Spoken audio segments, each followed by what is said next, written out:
Hey up, you saucy lot. It's only me, Rob. So you attentive listeners will have noticed that last week I made a mistake.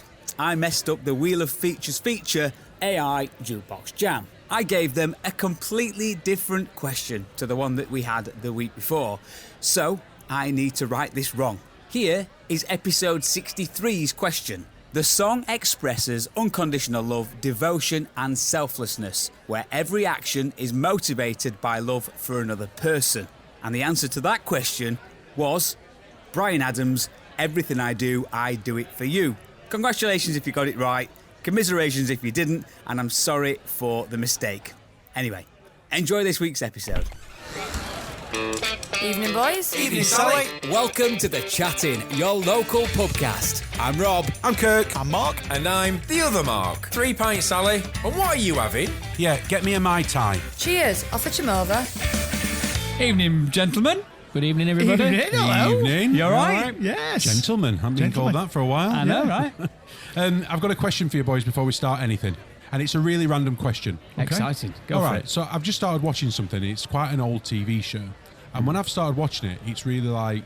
Well, I'm not going to say that because then it'll vary your opinion on it. Okay. Have you ever, or do you remember, have you ever watched, or do you remember a show called Fat Friends? Yes. Yes. No. Yeah. That's where James BBC Corden One. And Lisa Riley. Ruth Jones. Yeah, and Lisa Riley used to be in Emmerdale, I think, wasn't it?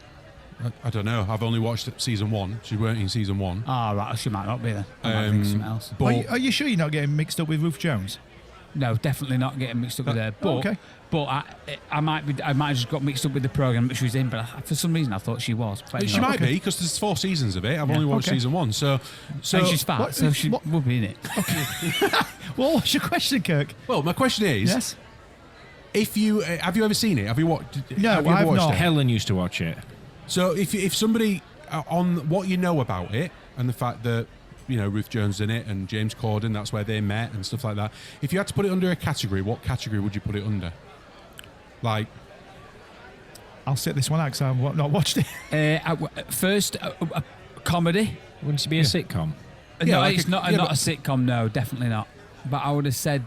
Oh, actually, no, I suppose it's situational comedy, yeah, I guess. It's exactly what it is. I know, yeah. But You've been rehearsing. It feels like there's a bit more drama in it, so I don't know what a dramatized I know what you comedy. mean. Sitcom typically has like canned laughter running underneath all the time. That's where I went down. Yeah. Whereas I'd see a bit more drama, but a funny drama. So, I mean, it's advertised on Netflix as a comedy. Right. And I always thought it was a comedy. I always thought it was, you know, exactly like serial drama. Exactly like you've just said. But it's yet to make you laugh. And I thought to myself, oh, do you know what? I want something quite easy watching, just to watch in background. I've never watched it before. Obviously, it was 2005, I think it was out. Put it on. It's proper deep. Is it? Like, it's made me smile a couple of times, but mainly because they're poking the fun at the whole slimming club sort of thing. Yeah. But it's like, I mean, up to now I've watched season 1. There's been 3 or 4 sex scenes, 2 full frontal nudities. There's no wonder Ellen used to watch it. 2 full frontal nudities. There's been attempted suicide. Oh, Christ. Bullying, like proper bullying, like the character that James Corden plays, he gets like caught by some lads and they get him up floor and kick him in and shove cake in his face and like stuff like that. It's just not what I expected it to be. No. And I just wondered whether like I'm thinking of a different program. Do you know what I mean? That is funny or whatever, or whether is general where people go, oh yeah, Fat Friends, that's that funny program about Fat Club. Yeah. And it's just not. I mean, it's quite good. I'm quite enjoying watching it, but it just shocked me. It just shocked me how deep and serious it is. I definitely haven't seen enough to be able to make much of a comment, but I can imagine it's one of them where you think it's going to go one way and it's completely the opposite. Completely opposite. And you're enjoying it? Yeah, I am. I just thought I'd ask the question. Marvellous. It's random. I've brought us a drink to try. Woohoo! Now this has come recommended. Oh. So from you? Not recommended from me. How many star reviews did it get? I don't know. All I got told was you've got to try this. Oh. So I went and bought it for us to try. It's by Vault City. We've had a Vault City before. Very good. A winter berry crumble, 6% modern sour beer. It's another sour, but I've been told this one is delectable. Okay, well, we'll be judging right that, word? shall we? Delectable, yeah? Yeah. Yeah, we'll go with it. So when they say modern, what do they mean that's... They mean it's not old. Yeah, they're just using words just to, like, modern. Like, what does that actually mean? Okay. What colour is that? Is it red? It looks like you've just scooped up a puddle, Yeah, put it in a does. glass. It's like a reddy colour, isn't it? Is it? No good asking you. It looks like a cranberry sauce. Yeah. That looks like... Don't put all this out. I don't want to be drinking all that. There's loads there. How strong is it? How strong is it? 6%. I'll answer you because I'm in front of a microphone. Thank you. Jesus Christ, that's sour. Do you know what it smells like? This doesn't smell too bad. You know what it smells like? Yeah. No, don't taste it yet, man. Oh, you're scared. You've got to take his instruction. Oh, you scared life out of me. It's like, have you ever been blackberry picking? Yeah, a long time ago. You end up with a tub of blackberries. Yeah. Before you squish them. I don't think you do. If you've been blackberry picking. Oh, you're going blackberry picking in the wrong place. So you're not just picking one off and then eating it. He's not You're having you that, collect Mark, them, is you he? put them in a plastic tub because you're going to make a blackberry pie or whatever. Yeah. It smells like that. Can we take a Without taste? the It smells pastry. good, doesn't it? It smells like blackberries. It does smell like it's about to be very sour, though. You don't think it smells like blackberries? Yes, Yeah, it smells I do. like berries. Yeah, I'm going to say I'm not getting necessarily blackberry. Hence but- probably the mixed berry crumble and it's title. reddy purpley, isn't it? Yeah. Should we taste it? now? Let's Yeah, can we taste it? Ooh. Not a fan. Really? Oh, I like that. Oh, I do as well. I'm trying to think. That's gorgeous. It's actually, it's not as sour as I thought it were going to be. It's quite sweet. Thankfully. It's not sweet enough for me. I think it's... Really? Because Oh, the aftertaste is that crumble Yeah. taste, Yeah. which I get. But then, so my brain's almost going, well, if it's crumble, it needs to be sweeter. I can even taste the crumble part. Can Yes. Yes. That's what I just said. The only thing it's missing is custard. Yeah. you? Yeah. It doesn't say custard on it, though. I know. That's why it's missing it. I thought you meant the actual flavours only missing it as well. You know when when we do this taste testing, how well does it go down to listeners? Because they're just drinking beer. What's going on? No idea. Well, the idea is that now we can say that is one to look out for. Although Kirk wouldn't agree. And actually, out of all the ones we've tried, you've never disagreed. So actually, as much as I think that's really good, it hasn't got this seal of approval from Kirk, so it's not got 4 stars, has it? No. What do you think, Mark? I liked it. Yeah. Which is very, because generally I don't like anything. It's got depth of flavour and yet equally sweet and sour notes. That's like they work together and oppose each other at the same time. Yeah, It's really weird, isn't it? I get the sound. I don't want to sound like one of those pompous. Oh yes, it's got notes and the noses and all this sort of stuff. It's just you can taste like you say, it's like you're eating a berry crumble. Yeah. You can taste all bits of it. Yeah. I agree. Without getting the bits stuck in your teeth. What I will say about it is it doesn't taste like a 6% beer. Oh, is that what it is? I suppose a It doesn't, full does it? Let's a not full have any one more you'd then. soon find out, wouldn't you? Yeah. Hey, I'm driving and I'm on tablets, so I don't I don't want to be drinking anymore. Lovely, I like that. I'd Yeah. recommend it. So yeah, glad you enjoyed it. I'll finish yours then, shall I, boys? Yeah, you can certainly finish mine, yeah. And Oh, you by the can- way, I wouldn't say it's horrible, it's just not my bag. Not your flavour. No, which is upsetting because I love crumble. So I could murder some custard now. just going in house and just drinking some custard. Yeah. So Trump's in then. Wow, that were random. Yes. Yeah. Well, that's what happens when you're drinking that sour beer. I just thought, hey, Trump's in, Did isn't you he? watch the inauguration? No, I didn't actually. Did Okay. you?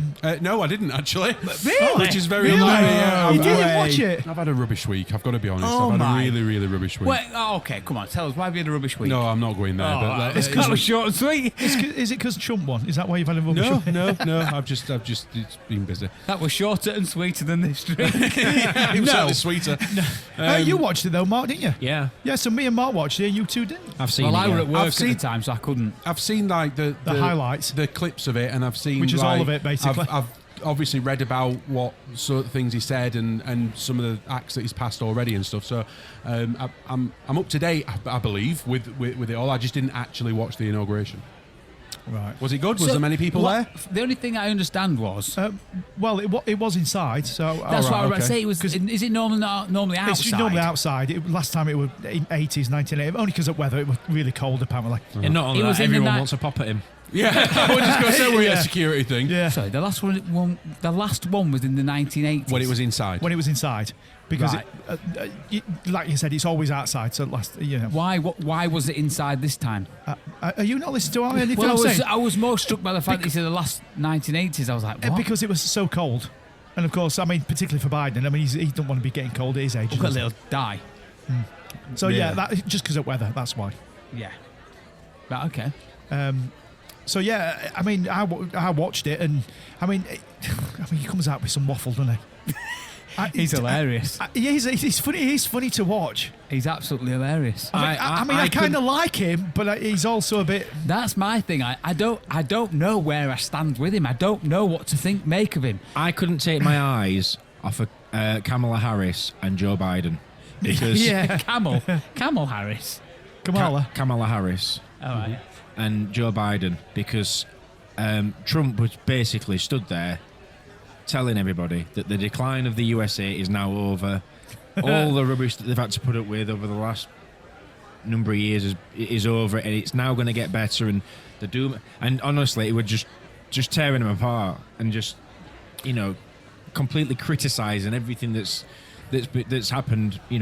Have they done anything Semi-currently, since and they've been? they were sort of sat there looking, obviously having to try and look engaged because all the cameras are on them. Yeah. But you could see him grimacing like, This is awkward. I don't want to. And literally after everything Trump said, everybody were clapping. Them two were just sat there like, I wish he'd just shut up. I wish he'd just shut up.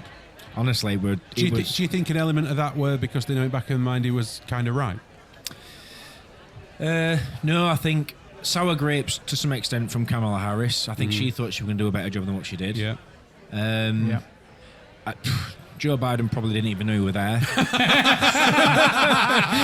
probably thought he were getting sworn in again. Yeah, he thought he won it. He were like, Yeah, I don't know. I think, they're just there to, they're saving face, aren't they, by being there? Yeah, it's not an easy thing to do, is No. it? Stand Well, there. it's part of the Tradition. It's actually in the Constitution. Yeah, It's it's, the the transferring of power.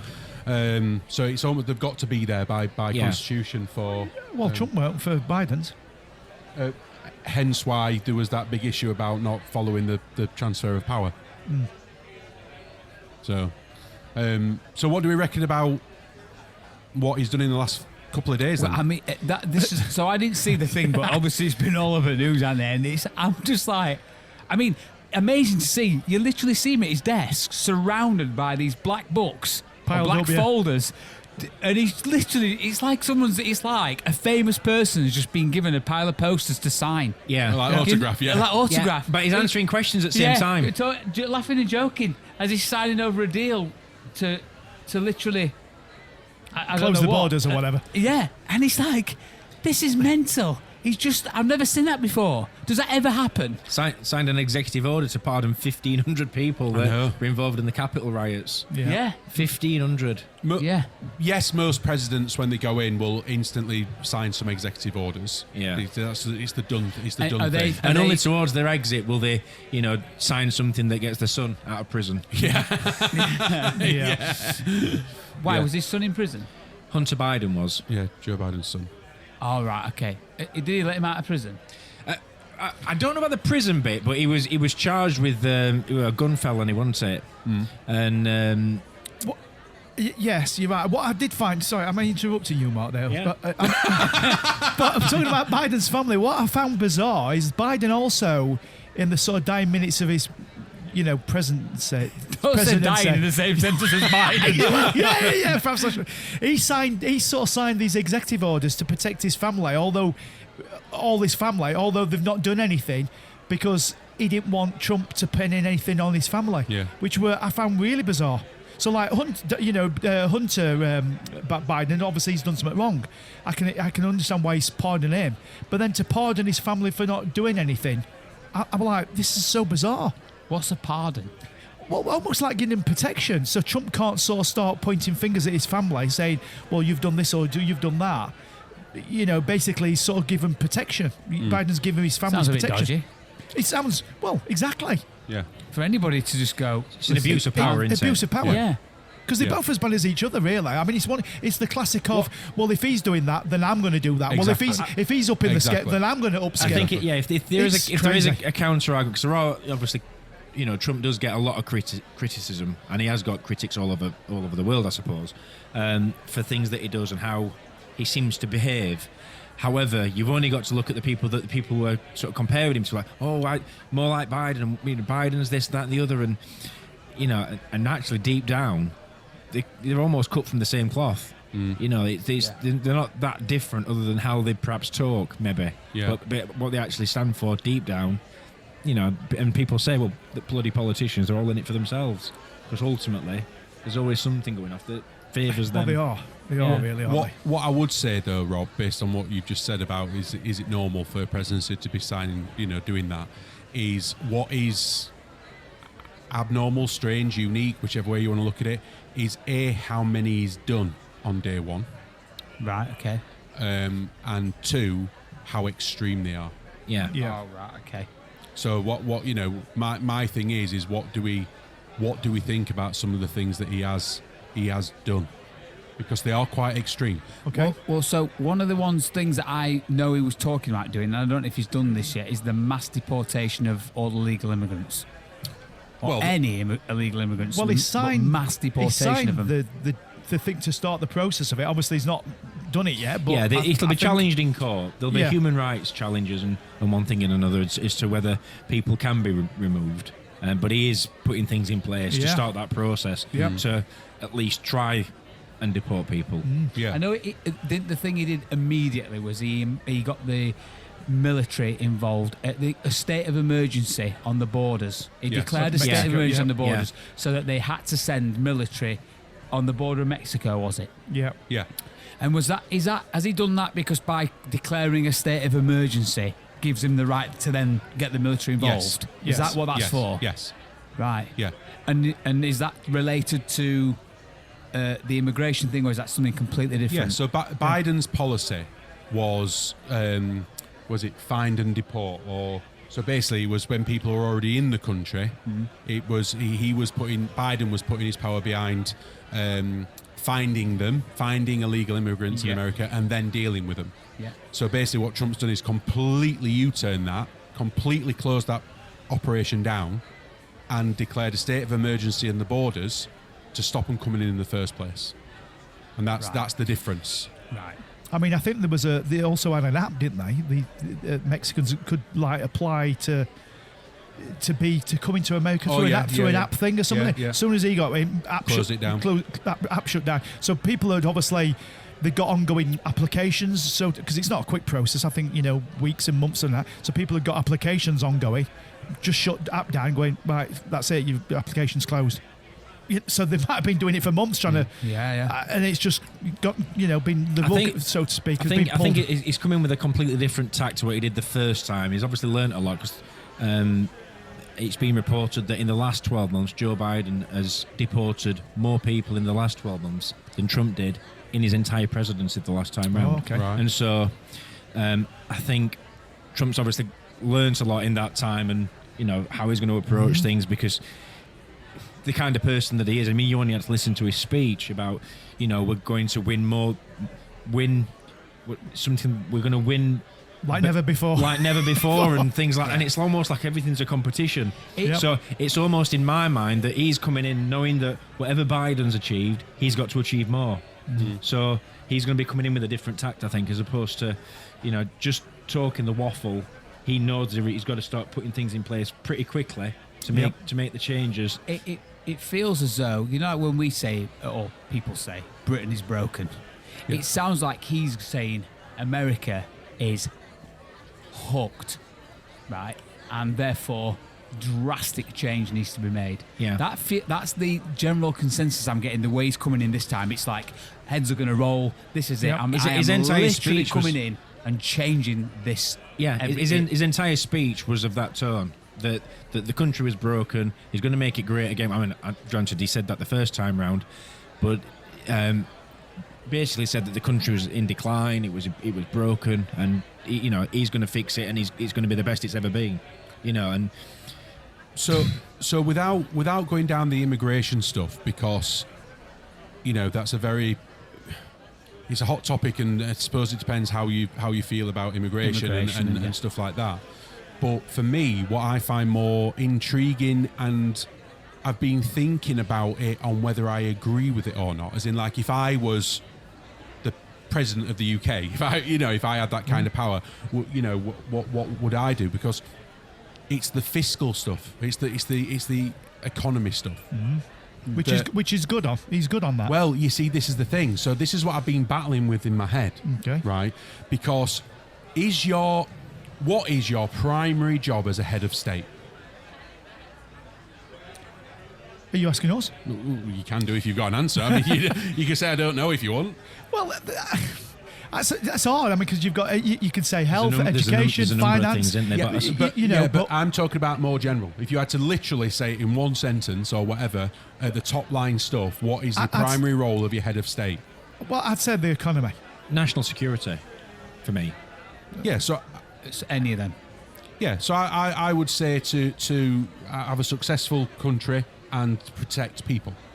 Yeah. Yeah. So everything that he's done, we'll get into the nitty gritty of some of them in a minute. I know, because it's not everything, But if you were to look at it from a business point of view, as a country, Yeah. the things that he's signed already off as executive orders, and I know they can get challenged and stuff, but as we stand here at the minute, are very beneficial to the country. Yeah. Yep. Financially. Yeah. Okay, so like he's signed an order to withdraw from the Paris Accord. Yeah. Yeah. He's signed a thing to start the process of withdrawing, and this is massive, by the way. I think I know what you're going to say. Yeah. But withdrawing from the World Health Organization. Yeah. Yep. Really? That's Yeah. huge. Yeah. Yeah. Right. I didn't know that. He's also suspended all foreign Foreign aid. aid. Yeah. Now, he's only got the power to suspend it for 90 days. Yeah, but with the attitude of that he doesn't want to participate anymore, right? So when I looked into it, USA gave $63 billion last year in foreign aid. $63 billion, right? Now, with a swipe of his pen, he could have just saved, let's say, the USA $63 billion. Yep. Yeah. With a swipe of his pen. So this is why I asked the question, what is the primary role of a head of state? Because on one hand, what he's done there benefits Americans, but hurts The world. the world. So where do we see the balance coming from of what is more important? Is he right in going, well, no, my first protocol is to protect the country that I am president of, not to look after the world? Yeah. Or do we believe that because America are a superpower, that there is an element of responsibility to the world? Well, true. I mean, the point on that. I know that's not directly what you're asking us here, but he was voted. People voted him because he said this is what he's going to do. So therefore, they voted him, and he's doing exactly what they voted him to do. So, because it's a democratic country, like most countries, they voted him to go, right, we want you to do this, Donald. So you do this, and that's what he's done. I know that's not directly what you're asking us. No, I'm asking whether it's right. But yeah, I know you're asking, and that's what I'm saying. But ultimately, you could argue not argue, but you could say that this is what people voted for. Now, again, people don't always vote for the right things. They vote for what they want. This is what they want. Now, I know that doesn't answer your question, but that's what people want, and that's what he's doing. I know. Yeah. You can't. It's a tricky one. If like you say, like we've just said there, Mark, if he's been obviously appointed by the people, however the vote was split, They've, Yeah. the majority have said, yeah, we want Donald Trump as our president Because we want him because to do of this, that, and the other. Then he has to then put his money where his mouth is. Yeah. In terms of making permanent stance on, coming out of the WHO and pulling out, he said, the Paris Accord and, suspending foreign aid. If he's looking at those in terms of Is that Paris Accord? Is it the Paris Climate Agreement? Climate change, yeah. I mean, he doesn't buy into that at all anyway. No. But there might be an element from a fiscal, financial point of view with the foreign aid of saying, right, well, actually, let me get me arse on the seat, let me get the numbers in front of me, and let's have a look at where we are. Mm-hmm. And maybe I'm not going to do anything with the money just yet, and then start maybe divvy it up and say, right, well, actually, yeah, we can't afford 63 billion, we can afford 50. Yeah. And then start again. Yeah. We don't know whether he's just going to, say, I'm not doing it, we're not giving anything, but I wouldn't have thought it'll work like that because of loyalties and allegiances and all that sort of stuff. And you scratch my back, I scratch yours. Kind of thing, Well, it absolutely. does sound a little bit like, when you say the figures there, it almost sounds like it's just an ever-increasing pot of money that's put into, and whoever needs it just takes from it when they need it. That's a little bit how it sounds, rather than, I think, how it should be, whereby, no, it's our money, and as and when we wish and want to help certain places, we'll give the money. It sounds as though I might be completely wrong because I've no idea, but it almost sounds a little bit like it's ungoverned and it's just a pot of money that anyone can take from as and when they needed it, rather than anyone actually having control over it and being very stickler about where it goes. I mean, it is controlled and it is governed, and that's the World Health Organization. So, is that where they? Sorry, the foreign aid policy and the foreign aid panel and stuff. So it is governed and it is something that is controlled, and the whole reason why it's not done the way you said is because then it's done on a case of someone's opinion whether something's worthy or not, rather than it being governed. Yes, So when you start in that position, you'll have a meeting with, I don't know, for example, Zelensky, and you'll say, well, we will commit to giving you $100 million next year, or X amounts, and it's coming up with those agreements with people and saying, yeah, we will commit to giving you this sort of money to support you, whether it be in defence, whether it be, I don't know, there might be a country that's had a natural disaster that they need help recovering from. So I think there's all sorts of... I think my thing comes down to a little bit like what I sometimes think about the UK as well, and that is that whilst ever the country as a whole or as a minority think that their state, their country is broken and needs repairing, then you've got to rebuild and start there first. And if it's money that helps you do that, then they have to go, I'm sorry, world, but we've got to sort ourselves out here, because if we don't sort ourselves out, in 50 years, 100 years' time, we won't have any of this to give any of you, because we will be screwed. So I do think it sometimes takes that. We need to stop this and we need to rebuild from the inside. We need to make ourselves great again, if that's what they were and are or want to be. We need to make ourselves great again, so then we can do this. It's the way I see it. I don't think this analogy is very good at all. I'm making it up on the spot. Rob's making up an analogy. But it's a little bit like, in my opinion, of a family. And if the parents are broken, then the kids are imminently. You can't. When they say about a marriage being broken. Are we swearing on podcast now? Well, I just have. Okay. It's that 6%. Imminently, the kid. When parents put all the emphasis into the children rather than each other, and forget that if they don't work together and be parents together, the kids will suffer. Even though they think that by giving all the love to the children and not to each other. Shall I order you a kebab? Yeah. That's how I see it. They've got to look after that. The hub's got to be there to start with, to be able to look after everything else in the house, making sure that there's money to provide food, that the heating's on, and everything else. And if that doesn't work, if they're not looked after that element of it, everything else falls apart. I think a huge thing that Trump was talking about was how America had become lawless, and there was, crime was on, at an all-time high in his words, and everything's the worst it's ever been, and all that sort of stuff. I think that's something that is looking at targeting quite a lot. I think a lot of his big decisions in terms of the financial stuff, the drill baby drill, pulling out the Paris Accord and saying, do you know what, we're gonna become a, fossil fuel, go for it. We're going to become completely self-sufficient and exporting it to. Was that the fossil fuels in Alaska and all that area that they've been? I think a lot of his decisions is done with one eye on China. Yeah, he's seen China as a huge threat, and I think he's looking at this and thinking, we need to. And as well, there's been a threat. Do you think he's looking at them and going, do you know what? They're not bothering, so why should we? No. In the regard, I think he sees them as a threat. Well, he does see them as a threat. I'm not disputing that at all. I'm saying as well as, in the regards that. I hear what you're saying, Rob. I might be wrong, so let me just double check something. But this whole rescinding this Alaskan fuel thing, that is basically. There was a stop put on mining for fuel, drilling for oil, right? Yeah. Which they obviously earn a lot of money up from. Mm-hmm. But the idea being that they don't want to do this anymore because obviously the climate control, the net zero, and are striving for that. Whereas the likes of China are doing absolutely nothing about it, and are just progressing in life and doing whatever they want to do as a country and a nation. At their own will and benefit of their own country, and everyone else is going, well, we're not going to do this for the betterment of the world.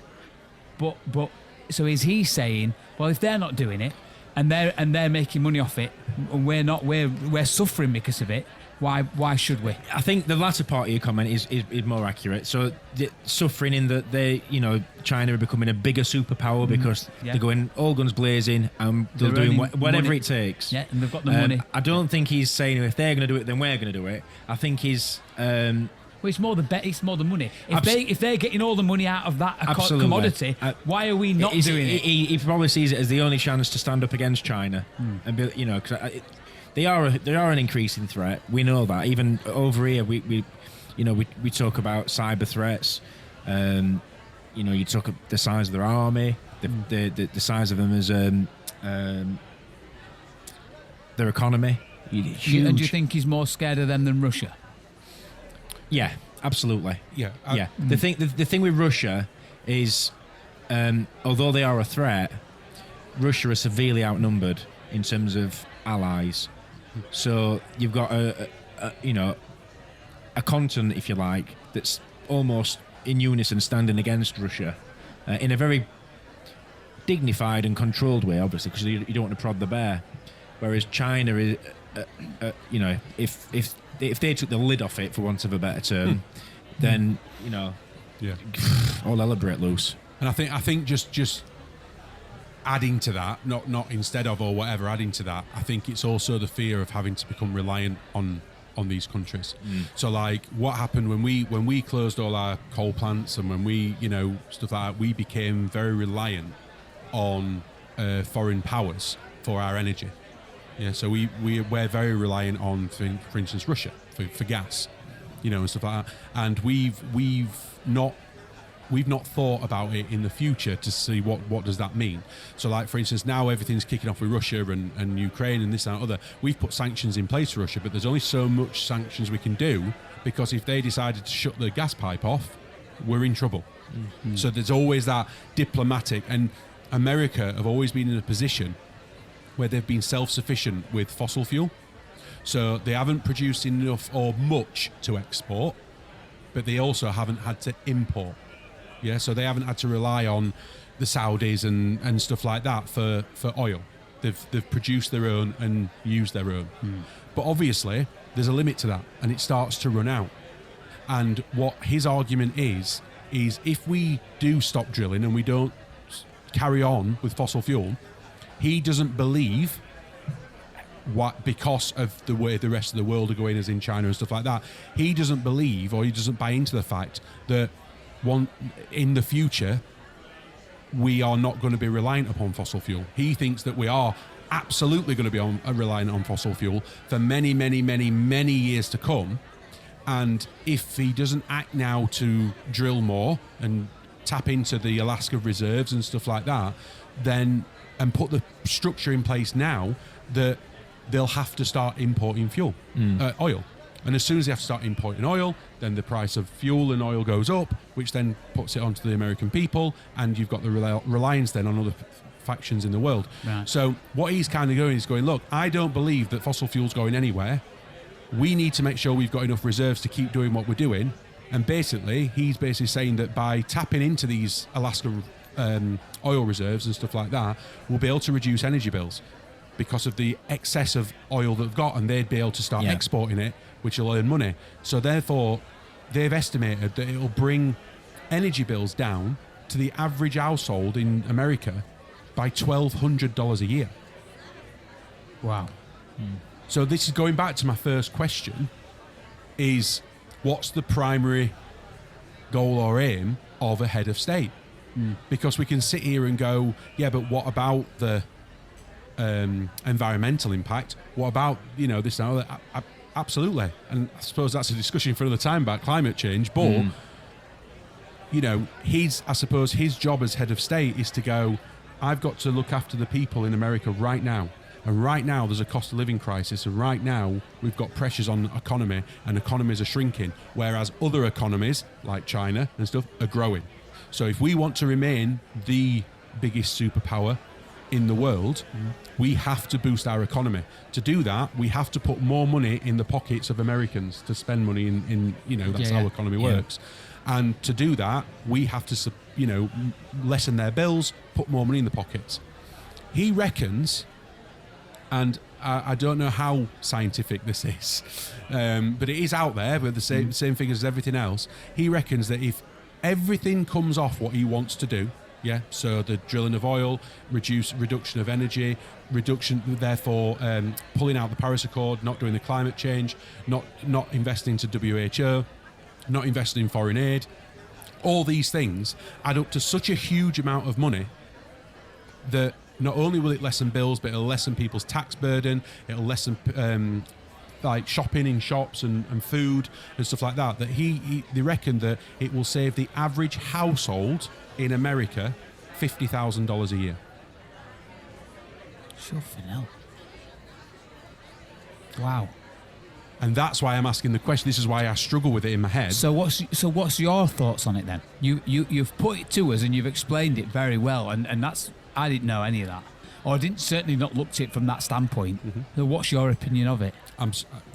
I don't mean to sound flaky. I'm really stuck because the business side of my head goes, it's the right thing to do. That like you just said there, Rob, you've got to look after your own home before you. Order. Thank you, Mark. Yeah, you got to put your own house in order. Yeah. And actually, if you grow in, the economy in the country of the size of the USA, then the spending power that then gives you, could do a lot of good in the future for the world. And there's a lot of positives there. There's a lot of positives, but the trade-off is the ethical loss, isn't it? Exactly. And that's the thing that you sit there and you go, okay, but how many people in the world are going to suffer because of that? Yeah. And is that right? Because if you are a world superpower, do you have an element of responsibility it's ethical. But I do struggle with this sometimes, because even I'm a bit like, why is it down, no matter how big the country is, no matter how wealthy they are, why is it down to them to help other countries? Why is it there? Yeah, I mean, Australia's pretty big, and as far as I'm aware, they do nothing. Or I'm by the way, I'm very, very wrong there, but I know that they're not seen like America are. Aren't they as big of, if not bigger? No. No what? No, they're not as big. They're not bigger. Right. As in the economy-wise. It's a big country. It's a big country. I meant physical size. Yeah, but they haven't got as many people. The population is the population. So land mass, but so is Greenland. Yeah. Which is why he wants it. I mean, like Canada's the biggest country in the world, and then Russia. Is that right? Land mass. I don't know. I knew Russia was high up there. It's multifaceted with the helping other countries. There's the moral obligation of, right, we've got all this money, we're relatively successful as a nation, and you've perhaps got another nation that's, I don't know, you've got kids that are drinking puddles, eating rice, and that's all they get to eat every day, all their life, and they perhaps won't live to see adulthood. Literally dying of starvation. So it's hard, isn't it, to say, well, it is helping out an African nation that are in a worse state than our own people, because we're talking mass homelessness, starvation, disease, and whatever else goes with living like that, or somebody who's struggling to pay some bills. Do you know what I mean? It's almost like, yes, that's what's most important to them, financially, that they're struggling to pay bills and whatever else, but these people can't eat. And so it's trying to balance that, isn't it? And say, well, actually, my people come first, or, well, they're doing all right, I'll try and help them a little bit, but we could do it also with supporting them. So I don't know, in terms of organisations outside of, I suppose the WHO are probably part and parcel of it, really, but when I don't know, signing up to agreements and with organisations to work with other nations to help support, lesser wealthy countries. It's hard, isn't it? Because everybody needs help, but it's who needs help the most. And how do you prioritise that? Do you say, well, Trump might be like, actually, no, us first, the end. Yeah, and I think that's what that's what he's doing. Yeah. And I kind of do agree with it. I do agree with that. You do, until there's another global pandemic. Yeah. Right? Yeah. And WHO haven't got the money or the expertise and the manpower that USA provide. So USA are one of the biggest providers of contributors. They were the number one. Number one contributor to the WHO. And that's money, and that's expertise, scientists, equipment, X, Y, and Z, right? So it's all right sitting there and going, well, yeah, and, why do they have to do that? And I'm with you, but then the voice in the back of my head goes, well, yeah, until there's another global pandemic and we're not in a position to get a vaccine, or we're not in a position to, I'm not going on about the fact of whether vaccines are right or not. At the end of the day, if there's a global pandemic, it helps that you've got something like the WHO trying to battle it.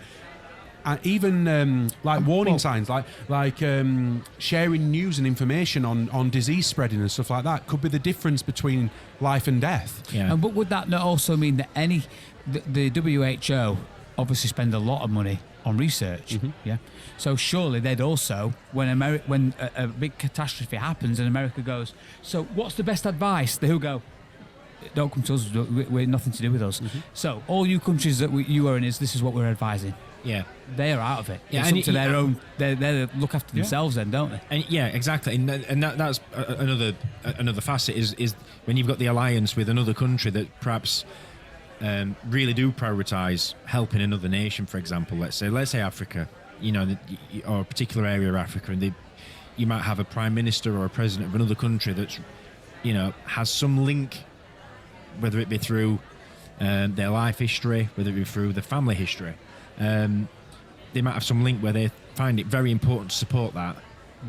They might, to some extent, hold a little, not so much a grudge, but they'll perhaps want to encourage. But if we're going to get on as a pair of countries, then I think you need to be helping them as well. Do you know what I mean? Yeah. And so that's where I think the complexities of politics really starts to take hold. Yeah, do countries have a wealth attributed to them? Is there like a figure that someone can say that country is worth X amount of money? That's the wealth that country has. Yes. So why is it not every single country in the world has to give X percent of their wealth into that? Who's going to govern that? Well, I guess it'd have to be an agreement between them all. That is how it works. Oh, it is? Oh, right. So, go on. We're talking about going to like North Korea and China and saying you should give Oh no, sorry. Yeah. What I was getting at is the people that do contribute. Absolutely. It is a percentage of their Of the country's wealth, Yeah. rather than just saying, well, we'll put in this amount of money. But there is no governance over the world, is there, that says every country must give 10% of GDP or whatever they want to. So here's the question then: do we know if China, Japan, Korea, all that are they giving? Do they give to who? I don't know. Is the answer? I would guess that someone like China probably does, just because of the they'd want to be involved in the research and having an idea of what's going off. If you want me to be honest, more than anything, because it's also a way of being in the know, isn't it? But do I think things that people like North Korea and stuff like that do? No, I don't. No, so what's not? It's not bothering me, but what it's got me thinking is pulling out of the Paris Agreement. Mm-hmm. Do you think that sets a precedence or sets a ball rolling now that people know that China are doing nothing about it? America are now pulling out. Does it start setting a precedence where other countries start saying, hold on a minute, what if all these big, massive countries are not doing it? Are we, like the UK, who will literally be there going, we're going to plough on through this. We are the smallest little country in terms of island that have powers. Yet we will continue to push through and continue to do it. And the big superpowers like America and China and Russia are all going, no, balls to that.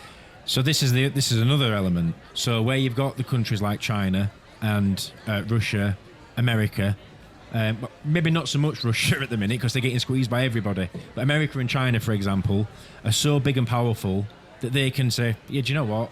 They're balls to it, we're pulling out. We could say, yeah, actually, we're going to pull out. And then the EU goes, all right, get ready, we're going to put some real big tariffs on imports for you. And we're like, hang on a minute, your trading becomes more difficult, your relationship becomes more fractured. Is that because we rely so heavily on Europe? On the rest of Europe trade? Yeah, we're not as powerful as America and China. So where they can probably throw the weight around a little bit. We'd was there ever a time when we were as powerful as them? There was a time when we was the most powerful empire in the world. I'm almost thinking, I'm sure we were though, weren't we? The British Empire. What went wrong? I mean, you do know that, just to give you some, you do know that, so we saw like owed America. We gave America back to them. I know, why did we do that? Back? We gave them because they fought back.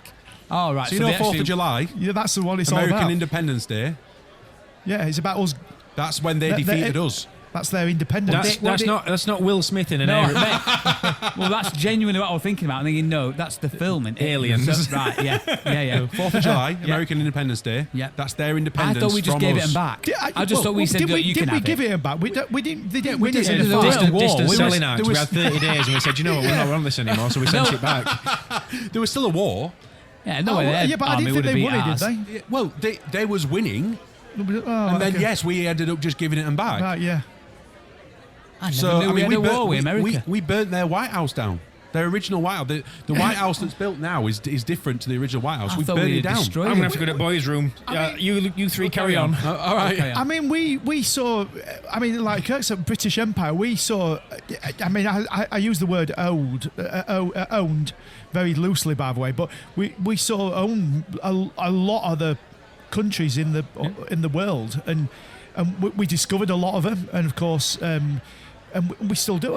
We still have presence in Canada and Australia. Still look at the Commonwealth. That's what the Commonwealth is. We still our king is still the head of state for them. Yeah. And that's what I mean by struggle with. We seem to be so under the thumb now by Europe. In our lifetime, we gave Hong Kong back to them. That was in 1999. Yeah. I remember watching on TV where although it is a very dodgy deal. There's a lot of things tied in with that deal. Yeah, but yes. I don't think it's gone well for us or for them. No, I don't think we should have done that. But it's hindsight now. Speaking of that kind of thing, was it today or last night that he basically put a warning out to Vladimir Putin that he wants the war wrapped up in Ukraine? Or they're going to start putting sanctions on, bigger sanctions on him. Was that last night or something? He said he needs an end to this ridiculous. I think he said ridiculous war. You know, and he's going to put sanctions Just on him. before we move on too far away from it, because I just want to just blow your brain a little bit. The last time Trump was in power, they came out of the Paris Accord as well. Yeah. All right. This isn't the first time they've done it. So he came out of it. Biden went back in it. Right, now he's come back out of it again. Just while we're talking a little bit on British politics. Yes. Okay. I'd just like to say, while I've got a microphone in front of me, do you remember the politics special we did? Yeah. I was there. Yeah, cool. Don't mean you remembered it. that is a very good point, Kirk. But do you remember me having a bit of a kick-off saying that I'd read the Labour manifesto and I'd read about their fiscal rules and how it was full of mistakes and how it didn't make sense and it contradicted each other and how I said that, oh, hi mate, nice week. These pubs... I want to say I got a bladder like a peanut, but once you start, you can't stop. No. Plus, these pub toilets are all a long way away, aren't they? It's like being near the Witherspoons. Yay! It is. Go on, Kirk. And remember me saying about how it didn't make sense and it contradicted, and it's all right them saying they've put these fiscal rules in place, but they'll never be able to follow it. And I don't understand people that fall for this tripe every single time Labour say it. Remember that? Yeah, I remember that. Okay, so December, Yeah. the borrowing Yeah. for the country, so bear in mind, this goes against every single fiscal rule that they said they were following. Their borrowing in December was £10 billion more than it were the December before. Yeah. So they borrowed £17 billion in December, versus £7 billion last December, and it's the highest it's ever been in the month of December for 4 years. Yeah. And bear in mind that was because of COVID before, but yet they sat there in the manifesto saying all these fiscal rules. Why do we keep falling for it as a country for Labour? Why? I didn't vote for we Labour. don't. Some people do. I know. Anyway, Yeah. Going back to Trump, and you know what I'm like. I can talk about this all night, and I promise you, but Talk away, Kurt. We like it. It interests me, but all that stuff, I suppose, us menials, if you like, us lemmings, we can't even begin to process having to make decisions like that, can we? No. And we do sit here and go, well, you can literally fight for and against, can't you? All right. I'd spend half my time saying, what does that mean? Yeah. What does that mean? And so if I did that, then what happens? I think that's the problem. Trump in asking them questions. No, He's just signing. You sign it. Yeah, no problem. Yeah. But what has piqued my interest a little bit is something on a bit of a smaller scale of the exec orders that he's signed. Okay. All right. That do directly impact the American people, and does it set a precedent across the globe? And that is all this about the DEI. Oh yes. So have you seen this? The gender thing, yes. So Diversity, equality, and inclusion. Inclusion. yeah. So he has literally any federal, any government office, whatever, that have got committees and projects and stuff like that up and running to do with diversity, equality and inclusion, they've had to cease immediately. To a point where he's put them on garden leave. They're sat at home not working, being paid. He's literally put a stop to it. Bang, done. Wow. And he's also signed into law, well, as an executive, or I know it can be challenged or whatever, that the USA will only recognise two sexes. Yeah. Male and female. Oh, all right, yeah. End of story.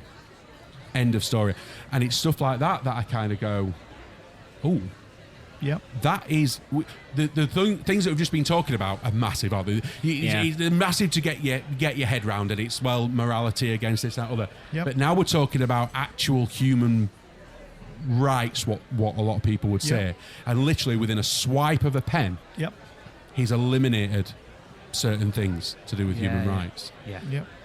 What do we think of that? dare I ask? Let's not go too. Well, I think it's great because end of the day, right, we are not talking about sexuality. This is not about you can't be gay. That's nothing to do with this. No. This is about how many genders are they, and as far as I'm concerned, there are only two genders, male and female. Yeah.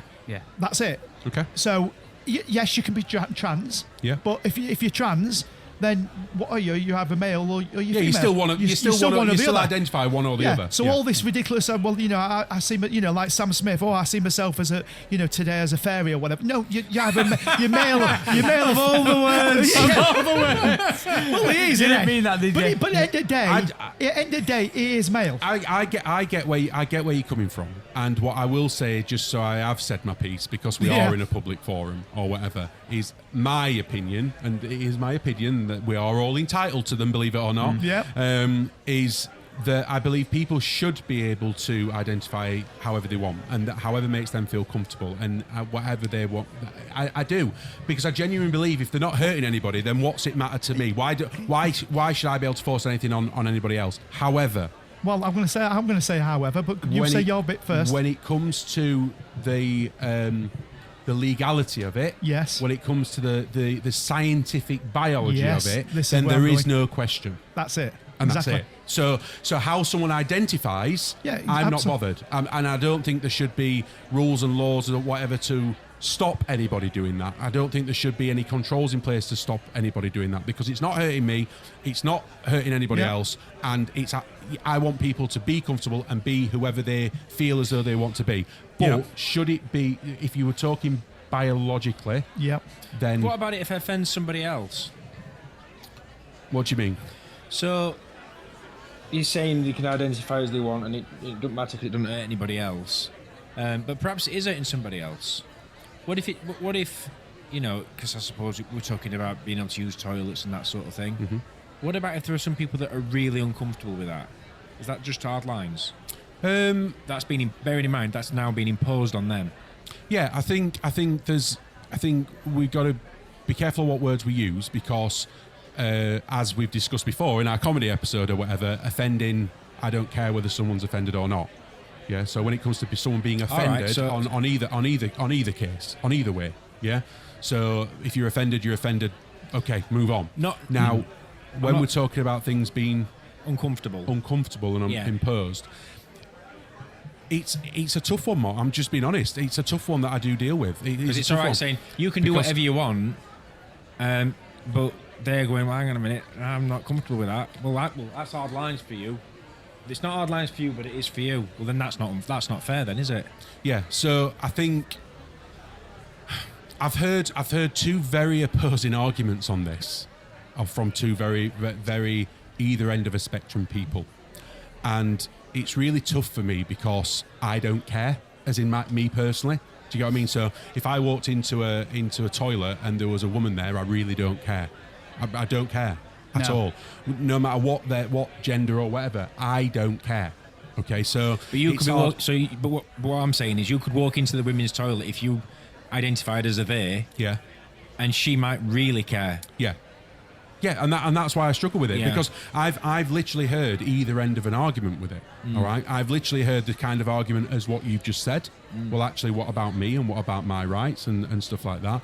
I've heard the other side of the argument of what is it that you're bothered about?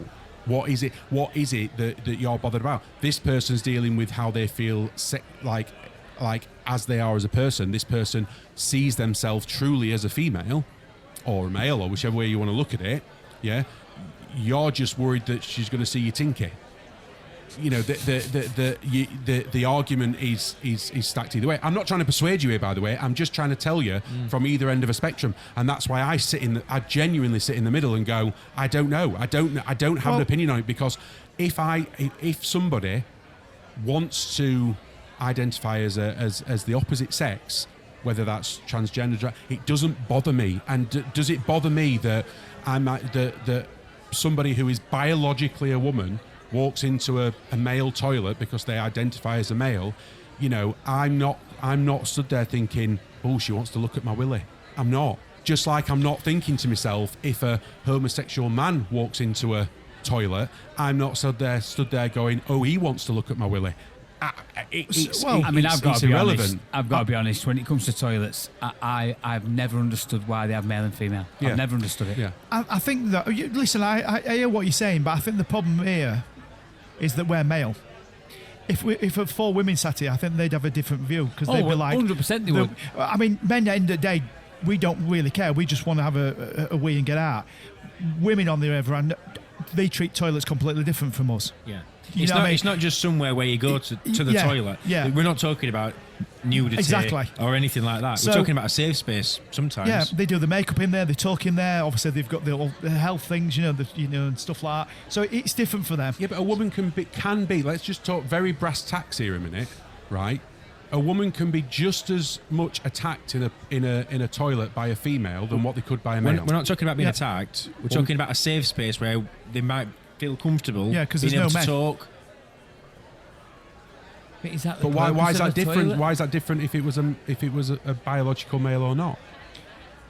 Well- Rob was on about having toilets that whether Yeah, I just don't everyone agree with- everyone in one room. Well, that's women like say. Well, I'm not saying women I mean, generally, there's but certain places that are doing it now, aren't they? They don't have Yeah. male and female. Yeah, and I don't, They're I, just and I don't agree to unisex that. toilets. And I Yeah. don't agree to that. They're just all cubicles. They don't have you around. because I think women should have safe toilets to go to. I don't understand this word safe. I know. I don't. Well, because women need to feel safe. And that's why what do that's they? what I'm saying. replace the word safe with comfortable. Right. Comfortable. I Yeah, think we're women not saying wanna go to- someone's going in somewhere so they don't feel like they're going to get attacked. Yeah, Okay. let- We're talking comfortable where somebody might be able to go to be able to talk to somebody, maybe in private, even though it's a toilet. I'm not talking a cubicle. We're talking the room outside of the Yeah, cubicle. I get what you mean. Two women Yeah. might be there talking about something. That's And do you think? And I'm genuinely interested. I am genuinely interested. I'm not trying to trip anybody up. I'm genuinely not. So do you think that what you can talk about or what people feel comfortable talking about matters with the gender? Yes. yeah. Yeah. I know what you mean. So if now. you've got a room full of strangers, if you've got two women, let's just say women, in a room full of strangers, and they want a comfortable conversation, that because that room full of strangers is all women, it makes them feel more comfortable. I don't think they wouldn't necessarily be talking openly. But let's say a woman's upset, right? Women tend to be more emotional than men, generally. I mean, I'm an emotional person, but say that girl's crying or whatever, they tend to run off to the toilet. Right. And with a friend, a female friend, they then want a bloke coming in and going, "Well, what's the matter with you, love? Why are you crying?" But this is where I've got the issue. Why? Because what you've done is stereotyped. Yeah. What you've done is stereotyped. That's what women do. No, they don't. Right? You're generalising and you're stereotyping. So yes, do I agree that a woman, let's use that example, could get upset and they go to the toilet? Yeah. Right? What you're generalising or stereotyping is a bloke's going to go in there and be insensitive. No, I didn't say a bloke would. I'm just saying Just like there's the same chance that a woman could go in there and go, now then, what's going off with you? What's your problem? What? She's got a deep voice, hasn't she? Yeah. But what I'm saying is that insensitivity, right, or that breach of privacy is down to the person, not the gender. So if I walked into that toilet and they were having a private conversation or an upset conversation, I would do exactly what a female would do. Walk in, go to the toilet, wash my hands, and walk out. Yeah, but I think, you listen, I am generalising because men and women are different. Yes, At the end of the And day, even say, "Are you okay?" you know And what I they mean? go, "Yeah," and you walk They're on. all different. Yeah, and you're right. Some women could go in there and start, having a go at her. Like, why are you being like this and blah, blah, blah. But I'm saying, generally, women tend to be... We are different creatures. Men and women are different creatures. I agree. Women are more... They tend to be like that, as opposed to men who are like, what's the matter with you? Yeah. Well, right. If I walked into a female toilet and a woman was crying, I would say, "Are you okay?" And they would look at me and go, "Yes." I wouldn't then No, go, I mean- "Oh, no, look, can headbutt 'em." Yeah, here you go. They go, "Well, you you've know, come in wrong toilet. but what I'm saying, I mean, what I'm saying is, men generally, if a guy were crying in a toilet, right, another guy won't come on and go, "What's the matter with you, mate?" All they could do is, what toilets are you going in?" Samaritans. I mean, genuinely, What do you I mean? would not. If I were in a toilet and another guy came in and went, "What's up with you?" If I were upset, I'd be like, "Are you an idiot? Are you what are you?" Because I would expect anyone to have compassion. There might be the odd guy that wouldn't. But the point But you point keep is, saying generally. I'm like, well, where's this because generally? men in are these- like that. Men react differently to situations than women do. That's what I'm saying. Men tend to be like this. We tend to take the mick out of other men, or that's how we respond to it. Yeah. But women tend to be take a more softer approach to situations. But can I just reverse it a little bit? Yeah. Right, and take it back to what we were talking about. Is if you've got a male that I thought we were talking about Trump. By the I know, way. but a male that identifies as a female or whatever. Yeah. Well, I've got an easy solution to all this. But go on. That naturally, Easy. That naturally, I don't what think you're this saying is that men behave differently to women. Yes. Or can? Yeah, well, yes. Yeah, right. We're different. But We're different sexes. But if you do have a male that genuinely believes they are female and genuinely identifies as a female, then they would act and behave like a female. Right. So therefore, what's the difference between that person walking into them toilets and not being allowed to? Because they're going to walk and behave like a female. Where's the governance? Well, listen. Let me just say my final bit before Mark comes in. The easy thing with toilets are if you're male. So going back to the Trump thing, right? If you're male, right, then you're male. So if you're trans, you're still male. Biologically, you're male. So you use a male toilet. Even if you're dressed as a woman, you use the male toilet. If you're female, you use the female. That's it. End of. So for you, it becomes about biological. Absolutely. Why? Because in case someone sees you winking. No. Because So what's the problem? well, the problem. That's why we have separate toilets. We have a male toilet, a female toilet. So if you're biologically male, you use male. Like we've Which always is a done. very old-fashioned system. It's worked for years. Well, Like I said, my system would cure it all. We've Just get never rid of had male any and problems. female. We've never had any One problems. room. We've never had any problems before. So, but now we've got problems because people don't like this having joint toilets or letting. Now we've got a problem. So just go back to the old system. It works fine. Or the new system where you take the signs off the doors, you knock the wall out, and there's 10 cubicles in one space. Yeah, but people don't like it, Bob. But a lot of people don't like it. I mean, And it's not the way to go. I don't see how it's not the way to go. I don't mind hearing someone shitting in a cubicle next to me, whether it's male or female. I don't care what they are. No. Do you know what I mean? but anyway. Anyway, what were you going to say, Mark? Or you forgot? Yeah, so I mean, you were saying if somebody says they identify as, Yeah, rubbish. where's the governance on who identify? You know, how do you know that they identify and who's? Why Yeah. does there need to be governance? Well, you're saying if somebody identifies as the opposite sex, then they can use that toilet. Right. Yeah, which is not So my. that what you're saying is anybody can just use any toilet. Yeah, Yeah. that's not how it can be. Why? That's what I'm trying to get to the bottom of. And I've explained my No, point. you haven't. Yeah, I You've have. generalised. You've basically said. I've generalised, yeah. Men are brutes. Women are soft and soppy. No. That's what you've basically said. And what I'm saying is that isn't general. That isn't the general way it is. I agree with you that men and women are different. They are We're different. built different. I absolutely get it. But when it comes to toilets, for instance, public spaces, because that's what they are, right? I don't think there should be any difference whatsoever between when you walk through that door to go to the toilet, whether you are male or female, because the risks are the same either end. Because you are dealing with people. End of So story. you're telling that's- me that if Scarlett was walking into a toilet Yeah. and 3 blokes walked in behind her, you'd stand outside comfortable. As a 15-year-old girl, Yeah, possibly not. right. Well, this is what I'm. But if you walked in and 3 women walked in behind. behind her, Yeah. you won't bat an eyelid. Possibly. Yeah, but That is my point I'm making, Possibly. Turk. That is my point I'm making. And so you take that, and that's only one example. yeah, but it's all right saying that if But she's it'd be the walking into a male toilet. No. Sorry, let me just say this though. But I'd feel the same if she was walking across a field. Yeah. I'd feel the same if she were walking down a What if channel. they identify as women? Yeah, but the point is, if she might be going to that toilet knowing full well that there's no men going to be walking to it. So if crossing a field, But she's the men not. could still walk into it. Having a sign on the door that says women doesn't. It's not a magic. It's not a magic No, shield. I It's know- not a I magic know, thing where but- men get to it and go, oh no, No, I can't know, go in there. but you're generalising. common You're decency. generalising things there. Do you see many men, women walking in behind female toilets? No. No, because it's not that. When you do it by accident, you go, Exactly. You're just walking in just cubicles and you're like, Exactly. A lot of this is psychological, and it's how we are built as it's a society thing. So yes, I hear what you're saying, but as a society, this is how we are.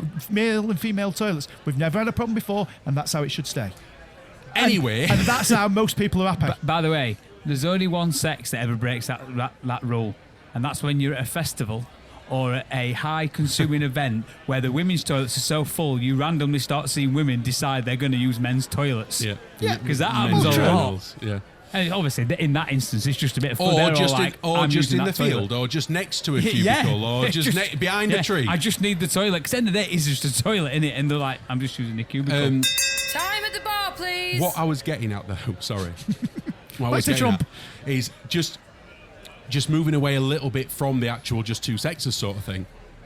The whole DEI is more than that, isn't it? Yeah, absolutely. And yeah. that's what I'm saying. Yeah. So I get, the I will just say that I do believe that from a legal point, it's biological. It's your chromosomes. It is what it is.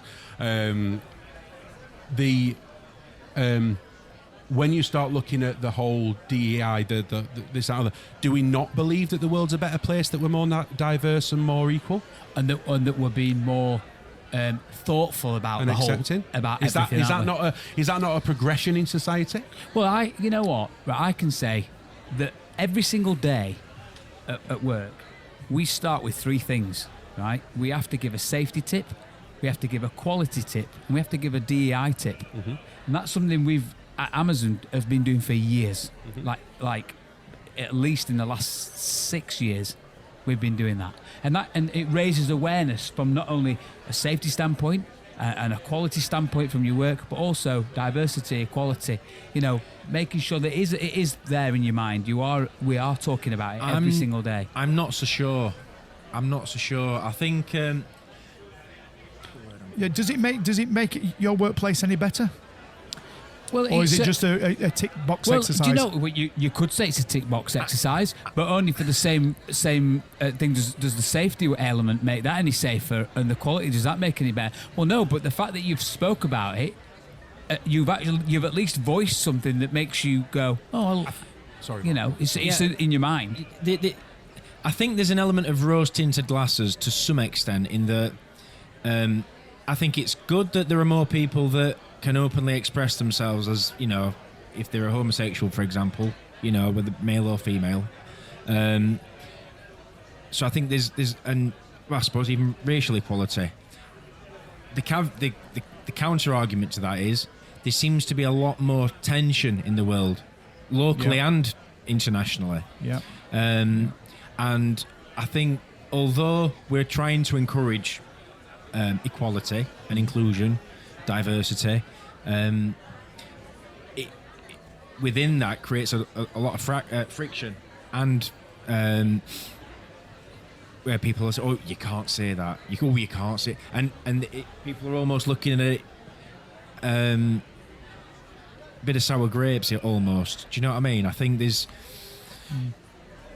I think it's I think I know what you mean, Mark. Yeah. I Do you get think what it's you're fair saying. to say, though, that the people that are feeling sour grapes, though, are the people that've never had to worry or bother about I don't think that's diversity and equality? I don't think it's even. I don't even think it comes into it. I think. Again, do you not think we can say that, though, because we've never had to experience it? No. I think you're misunderstanding where I'm coming from. What I'm saying is, it's great that the way we're encouraging inclusion and diversity. Like I said, I think there are a lot of people that are feeling that there are certain things getting imposed on them, which is why you've only got to drive your car. How many people are cutting you up and giving you the middle finger? And the world out there, for me, is becoming ruder.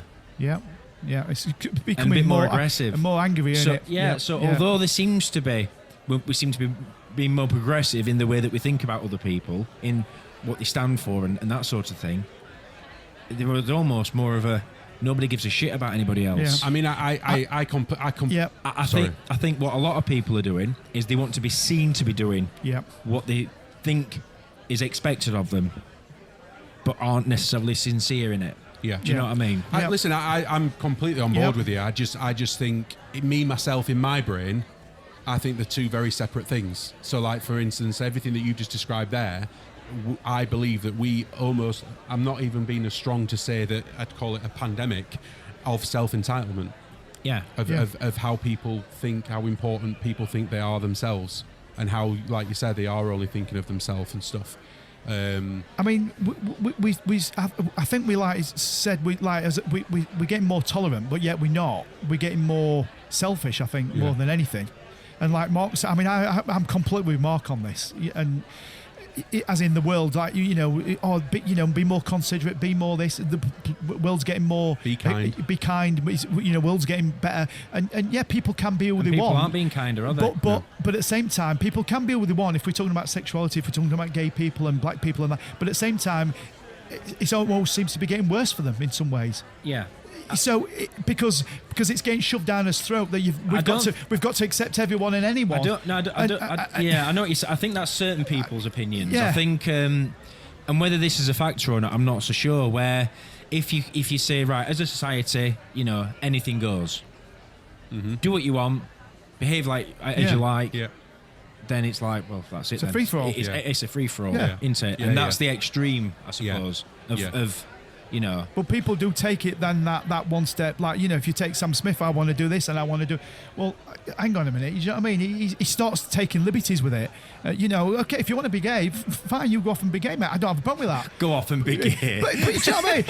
Do you know what I mean? But then he's like, well, so 1970s. Well, you know what I mean? His sexuality is not no bother to me. Don't bother me. Yeah. But then when he's like, if I spoke to him and I said, oh, and I called him he'd be offended by that. I'd be like, well, why are you offended? I've got it wrong, and B, if I want to call you a man, then surely that's my prerogative. If he's offended by that, then that's his problem, not mine. That's where the lines all get blurred, isn't it? And this is where the problem is. I saw something online not so long ago that someone said something along the lines of, "I'm fully appreciative of self-identification, but the word in there is self." Absolutely.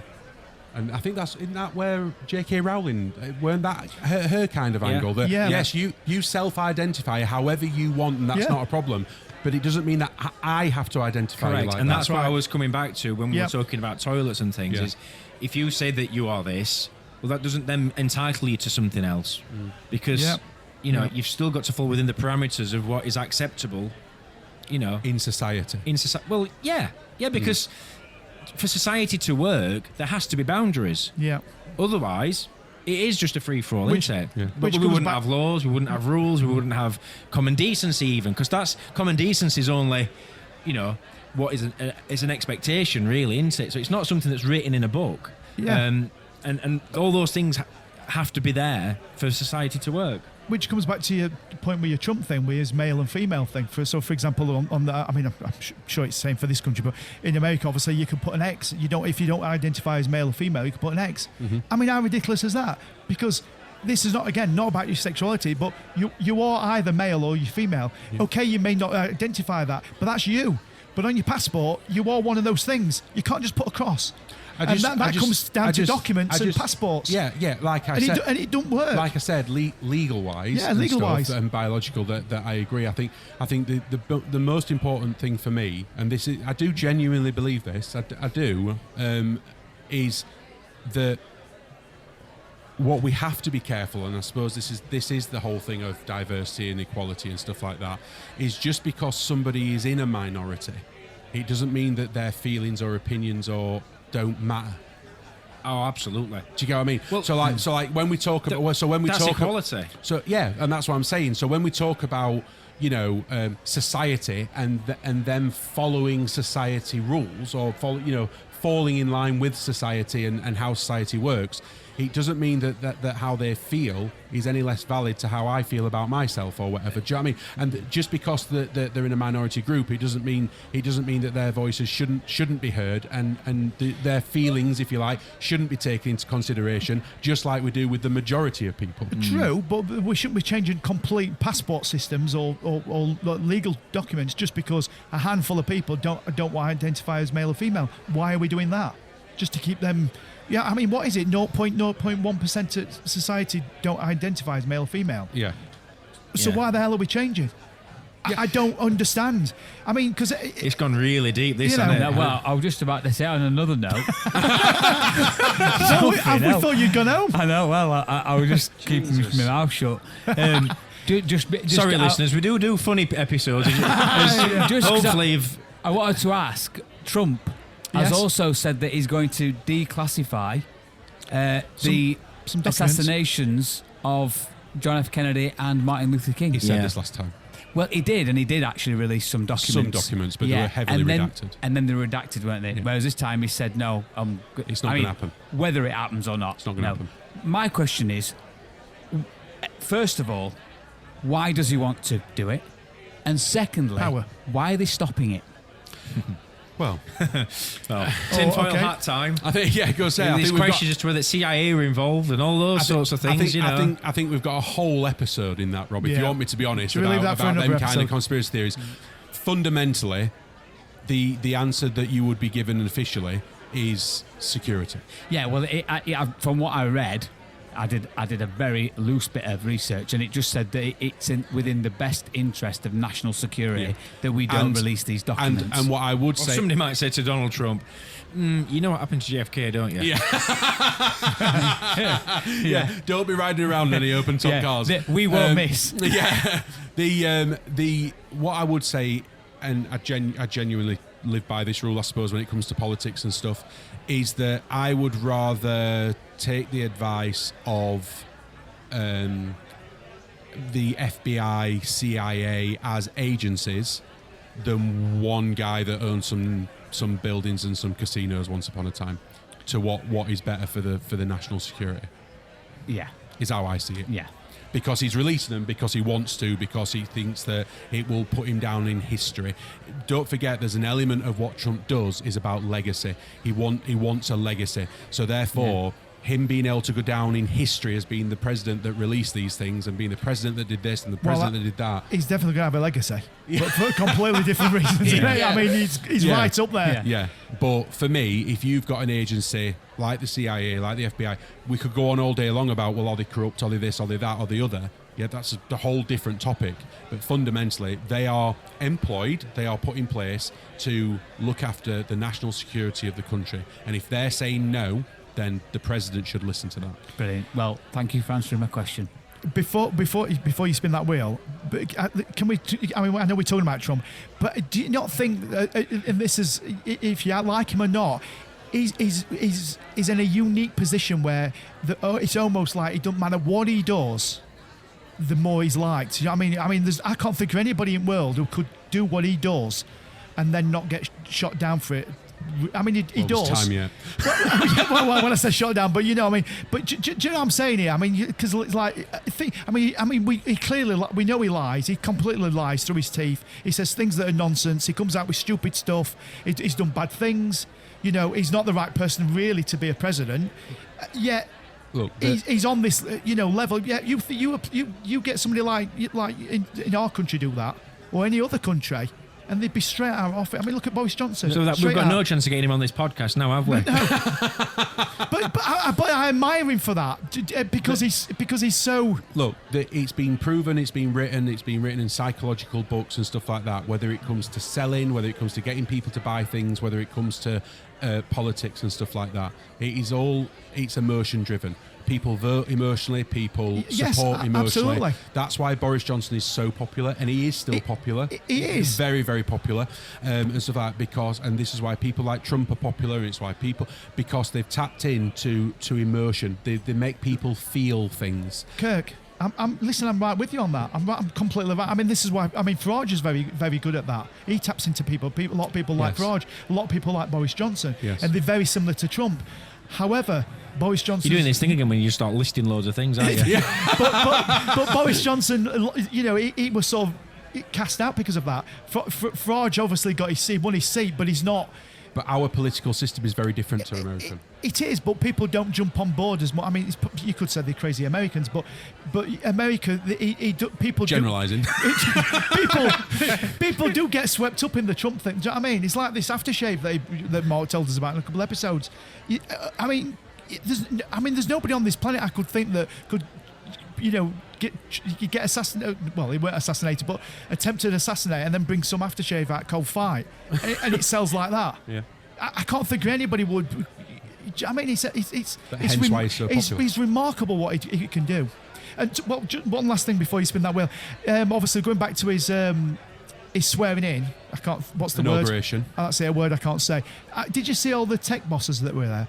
I mean, Yeah. they were all there, weren't they? Yeah. I mean, you know what I mean? I know Elon Musk were there. Elon Musk were Name there. them all. Mark Zuckerberg were there. I know I'm gonna get stuck in a minute. Tim Cook was there. He's gaffer. Yeah. Jeff Bezos was there. The Microsoft guy was there, but I don't know his name. What's his name? Microsoft guy. Bill Gates? Not Bill. No, not Bill Gates. The other guy who was in charge of. God, what's his name? I saw a photo of it. Again, it was online. It was on social media, but I saw a photo of it, and somebody had just put underneath it. Look at how much money is in this picture. Yeah. Yeah. Well, I mean, there were a lot of. I mean, there were a lot of important people in this room. But Ben Clintons were there. Obviously, Obama were there.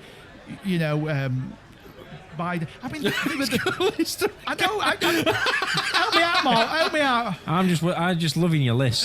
But I just think, you know, if you're gonna blow a bomb, Yeah. blow it up then. But Yeah. you know, What? because How many different bombs can you name? atomic. Rob, spin the Can wheel. I will you? spin this shopping wheel? Yeah, Oh spin my days. This is the longest episode to date. Spin the wheel. Here we go. Oh, it's spinning. What's it gonna be? Oh, I'm just so excited. Go on. He's nearly there. The Wheel of Features. So all that's left to go through from last week is what the bloody hell is that? I'll give you a recap. It goes like this. Any guesses? That was like Timmy Mallet. Got it? Well, Yeah. If you go like this, boing. You go like this, boing. Everyone said blah. Yeah. I thought you were doing Pub Singer from Vic and Reeves. You know, anyway. Vic and Reeves? No, What do you think it is, Reeves and Mark? Mortimer. Any ideas? Well, I said he were a tree thing, didn't I? Yeah, Yeah, okay. a tree thing. Kirk. I don't know, mate. I'm rubbish at these. I am really, really rubbish at these. Well, Mark don't get to play because he knows. Yeah. Well, you're both wrong. Oh, okay. So, yeah, and we've had nothing from our listeners, so it'll roll over to next week. Roll it over. So, shall we spin the wheel? Get it spun. Here we go. Yes. Oh, here we go. Here we go. Here we go. What's it gonna be? What is it? Yeah! I can't see from Yours, here. Mark. Oh, is it me? Which one? Oh, Dead or Alive? No. Nope. Oh, the other This one. day in Today in history. History. Oh, today. Oh, I brilliant. like this. We bring to you today's broadcast. I have a dream. They think it's all over. It is. It's one small step for man. You must stay at home. Today in history. Oh, right, brilliant. Today in History. Are we all ready? Mark's I'm just ready. getting some nuts from the bar. Well, this is exciting. So, today in history, we all know how it works. Today Yes. in history, 14th of February, Yeah. St. Valentine's Day, so happy It's Valentine's Day. Valentine's Day. Yes. Happy Valentine's Day. Happy Valentine's Happy Day. Valentine's Day, boys. Oh, Shop's open. yeah, you can go after this. You're at the petrol station. I'm sure there's some wilted flowers. Happy Valentine's Day to all our Brought your listeners. bottle of screen wash. Yeah. Happy Valentine's Day, everyone. Right, so shall I tell you what happened this day in history then? Yes. It's not all about love, so don't worry. So, let's all go back all the way back to 1779. I'm gonna say started late. 1779. So, this day in history, 14th of February, Captain James Cook was stabbed. Right, let me turn the page over. Right, he was stabbed. What's so funny? You only got 5 words on that side. Yeah, because yeah, when I space, he was stabbed in Hawaii, right? And I didn't know he was stabbed even. But when I say stabbed, I mean as in stabbed and he died. All right. I don't mean he stabbed and like he went to murdered? hospital. So yeah, murdered. Right. I didn't know. I didn't know he was stabbed in Hawaii. Because, didn't know him. Well, no. Because he was attempting to kidnap the island chef. That's why he was stabbed. So the chef of the island stabbed him and he died. Bear in mind, this is Captain James Cook, Wow. right? Yeah. He's renowned for being hard, isn't he? 14th of February. So 1859, Oregon became the 33rd state to join the USA, as in the United States of America. What year? 1859. Wow. What do you remember it? No. I'm just trying to think because what is it now? Was it 52 states? 50 states? 52 states? 52 states, or is there 54? I don't know. Whatever. Is So- it? Am I right in thinking is there 52 stars on the flag, but there's 54 states, or is it? Or am I getting? Or am I making? I know, but it sounds good. We'll go with it. I'm making it up, Yeah. maybe. So 1876. Yeah, that's after that. So Alexander Graham Bell, we all know who he is, don't we? Yeah. He created the telephone, didn't he? Yes, he applied for the patent, should I say, Painter? not patent, but the patent for the telephone, right? Yeah. But also somebody else did on the same day Elisha Gray. So two of them applied for a patent for it. Wow. But of course, we know who got it. Yeah. Alexander Graham Bell. Wow. Yeah, same day. How bizarre. Bearing in mind they were both inventing bizarre. things on that. 1876. On the same day, Heinz was founded. As in the Heinz. You're looking at me as if you don't know what Heinz. Heinz food. Is that written on the tin? Oh no, that's the varieties. Varieties, Heinz 57, is it? 57, yes. You think that, but it's no longer written on the tin. Oh, is it not? No, it used to be. Oh, because there's more than 57 but they took varieties. it off. Yeah, that's right. Oh. Yeah. But you're right. They've got about 17 different tins of beans now, aren't they? I don't know. Oh, they've got 17 all sorts. different sorts of beans. You mean like curry beans and stuff like that? Yeah, curry beans and Did that happen? Beans. Did that happen 14th of December? No. 14th of February, I mean. No. What's next? 1912, Arizona became the 48th state of America to join the USA. But what's weird about that? 1859, Oregon joined, but then 1912, Arizona joined. It's almost as if like they can only join on that day. They can join any day, by the way. Yeah. But how was that? Very interesting. So 1929, this is more keeping up to date with Valentine's Day, and you guys will sort of know this, was the St. Valentine's Day Massacre. Oh, yeah. Oh, yeah. 1929? Yes. So what happened there? I don't would you never heard of it? You've never heard of it? You've heard of it, haven't you? You've heard of it, Kurt. Yes, I've heard of it. You've never heard of the St. Valentine's Day Massacre? Say it. I can't. It took place in Chicago, and obviously it took place like it was took an place. event. Well, it was on orders from Al Capone. Obviously, the famous Chicago Gangster, yeah. I mean, he weren't real, He weren't like. It's not like Sherlock Holmes. Yeah. And 7 people were killed in this massacre. Oh, right, okay. And that's why it's called. Did you not never heard of this? No, I didn't know. There must be a film about it. Wow. Okay. So, I don't know, actually. 1852. There's not that much happening on Valentine's Day. 1852, London. You've gone back. Why have you gone backwards? Yeah, it's because it's on the second page of my sheet. Oh. So I'm sorry. It's because I've letting me down. I've run out. Chronological more. I know. We'll re-record it. 1852, London's Great Ormond Street Hospital opens. In 1852. Oh, wow. Right. 1984, nothing happened. We jumped a bit there. 1984, Torval and Dean win the Winter Olympics, ice skating. Oh, yeah. And they get, obviously, the perfect score. They get all 9s. Remember that? Can you remember it? No, only 2. One. Oh, did you remember it, Mark? No, I don't remember it. I watched it at the time. I watched it on Tower 14. I've seen it. I've seen the Bolero. Bolero, yeah. Yeah, they do it every year on Dancing on Ice. Yeah. I know. 2005, more recent. This is one for you, Rob. Well, for all of us, really. YouTube was founded. Oh. In 2005. Oh, wow. And its domain name was activated, although it launched on the December 15th, 2005. Right, so later in the year. Yeah. So it was founded on this day. And the domain name was activated. But it didn't launch until December 2005. Do you know how much Google paid for YouTube? When they acquired it? Yeah. Nope. I don't. So 1.6 billion right. they paid for it. Do you know how much it's worth now? 1.2. No. 468 billion. Wow. It's not a bad investment, is it? Return on investment. They knew they were going to get on that. So last day in history then, I've got some other facts. 2006, chip and pin was introduced. Remember? Wow, that late? 2006. I used to like watching them. Rescue Rangers. That's it, Mo, yeah. Chip and pin. Wow. So, famous birthdays. Not many famous birthdays today. The only person, there's other famous people, but not people we would know. It's Simon Pegg's birthday. That's the only celebrity person I could find. There are other famous people, but not people we would know. That's exactly what I said. Well, happy birthday, Simon Pegg. Yeah.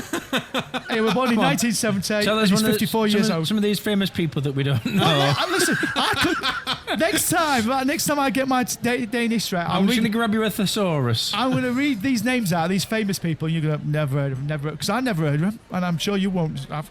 So, national days today. Another assumption. Listen, I'll do it next time. I'm going to read these. I mean, they're not even celebrities. They're famous Adjective. people. known about by many people. I'm going to put it. I'll do it for next one. I'll read these famous people out, and you'll go, never heard of them, never heard of them. National days, then, as I do. So it's National Organ Donor Day. Right. I mean, that's a bit of a weird day on Valentine's Day. Organ. I mean, who thought of that? Really good idea. And it's National Ferris Wheel Day. Ferris wheel. I mean, they're pointless. And as usual, if it's your birthday today, happy birthday. You would have been conceived on the May 24th. The when? The main? On the May. Was that a ship? You were conceived on the May 24th. And the horse got a travelling maid. across the Atlantic. Do you mind? This is my feature. I don't want you guys butting in. So that's today in history on 14th of February. Well done, Mark. Thank you. Brilliant. Thanks. Yes. Thank you. Brilliant. Thank On you. that note, I'm definitely We'll ready. see you next after this week. one. All right, See you next week. Bye-bye. Thank you for your continued support with our independent podcast. Did you know that you can interact with us and other listeners on Facebook, on the Chat In Tap Room Facebook group? You can also get in touch via email, innthechat@gmail.com, and of course on any of our socials. Thank you, and we'll see you next week.